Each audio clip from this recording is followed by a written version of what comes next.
Doc, pupunta po ako sa beach. Kailangan ba ihinto ang retinol? So, hindi naman required lalo na kung sanay na yung skin mo sa retinol and walang paghapdi or walang signs of irritation. Pero kung yung balat mo ay nagkakaroon ng paghapdi, nagkakaroon ng rash, dryness, or nagbabakbak, kailangan itong ihinto muna at least 5 days before the sun exposure. And para makasigurado, wag muna natin gagamitin ang retinoids habang nag expose tayo sa araw. And of course, kailangan natin gumamit ng ating broad spectrum sunscreen.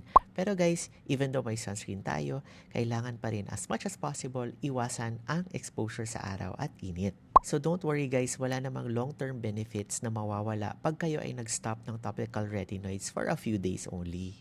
And guys, very important, kung tayo nagsiswimming, kung tayo ay nagpapawis profusely, kailangan natin i-reapply ang ating mga sunscreen every 30 to 45 minutes. And remember guys, pagkatapos ng beach vacation natin, importante na ma-resume natin yung pag-apply ng ating topical retinoids. Because topical retinoids help repair the skin damage na nakuha natin from the sun exposure. Pero dapat guys, wala tayong sunburn. So kung may sunburn man tayo, hihintayin natin na humupa yung sunburn natin or ma-heal completely yung sunburn natin before restarting on our topical retinoids. And guys, I will be discussing sunburns in my next videos. Kaya don't forget to follow para hindi nyo ma-miss yung mga next videos natin.